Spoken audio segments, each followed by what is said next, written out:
So we've got here the gates that I did the natural exterior wood oil on about 2 years ago. These videos should be alongside this. I'm going to say it's a Iroko wood, I think it is. Anyway, so it's been here 2 years and it's south facing underneath this tree, so it does get quite a lot of green on it. Now, this is I haven't touched this side, as you can see there's a fair bit of lichen growing. Interesting, low down it's worse. Generally not as rich as it was. Now, on this side I'm working with the exterior deep cleaner. Essentially I'm just applying to the surface to give it a chance. You apply this neat to the surface to give it a chance to break things down. I'm going to have a second go down here, but as you can see it's been pretty quick to break the green off, and I'll keep going like this, work it off and then sluice the whole thing down with water and a solution of the wood cleaner, and then re-oil it, and we'll see how it goes. As always with my videos, it's the lazy man approach, nothing too careful, but trying to get the result. But what I would just like to add though is, after 2 years, there's absolutely no sign of any finish flaking off.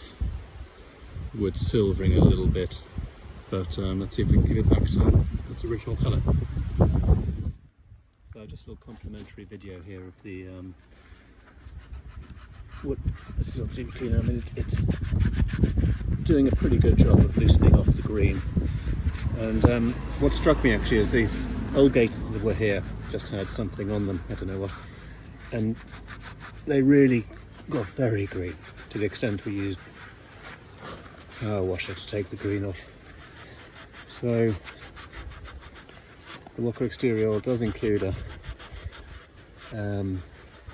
fungicide in it, which I can only assume is working and preventing the green growing too rapidly. So I've spent about, I don't know, 15 minutes on this. We pretty much lifted all the green off. Just there's obviously it's wet, so it's going to look different, but that's the comparison. But when it's re-oiled, I mean, it should be coming back to this colour. I don't see why not.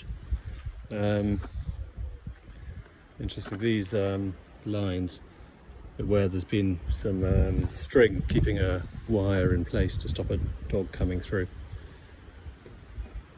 And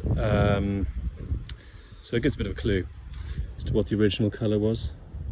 I don't think we're going back to that depth of that richness, but we will be maintaining the appearance. So I'm going to get on to the oiling now.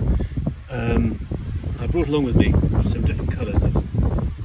One's teak, that's marabou, and then natural. Just probably got some pigment in from the marabou now.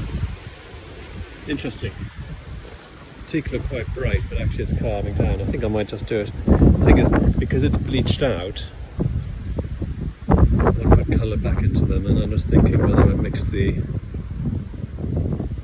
bit of teak and a bit of marabou, see how it looks. Anyway, that's the plan. So half is brushed on now. I think I made the right colour choice. The bankery tone is definitely, sorry, the marabou tone is definitely drying through the teak, and it's going darker as it gets more cured. Let's give a quick demo of how I'm actually applying this, which is probably, I should have a cloth, but I don't. So literally, I'm just brushing it out. If it goes in, it goes in, and moving on. Just notice, what's encouraging actually is, if you do have a bit of an overlap like I've got here, then it's very straightforward. It just dissolves into itself and is gone. So if you have any drips or whatever, don't be scared, just go straight back onto them and get rid.